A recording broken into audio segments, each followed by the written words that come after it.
information, old people. Wala na kayong magagawa. Go military. Tuloy mo ng World War III at mamatay na yung mga president. Old people. You're old, right? Don't fight to me. You are suicide like a time like you're war and military now. Mamamatay na kayo, Mr. Politician. He don't speech about your sense to the world is changing the way survive. He's not to survive.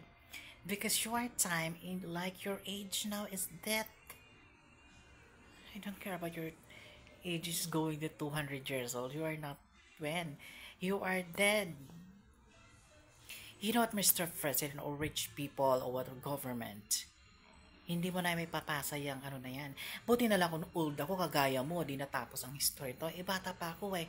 Marami pang makakalaban ako sa earth na next government, next president, or whatever else to the people to possessing the world about this moment. You know, understanding, Mr. President of the Philippines? Fucking Helvet, China, Korea, Japan, siya malis all over the world. Destroy the city and go military. Ako sundin nyo, wag kayong susunod sa mga president na yan. Na yung mga president na yan, gobyerno na yan, papalitan niya sa city ng mga bata. Lahat sila ipapapatay ko sa force.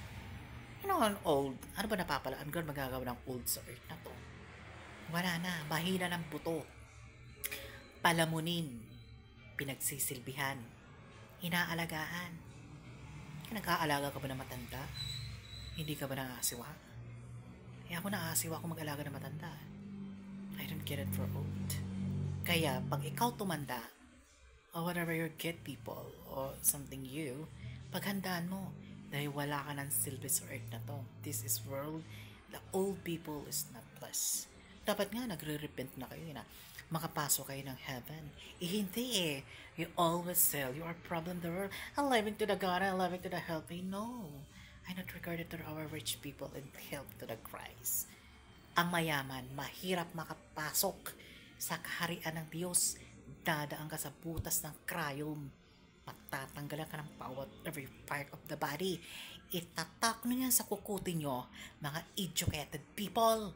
Educated people rich, no flesh in heaven, is hell going to eternity. Fuck up.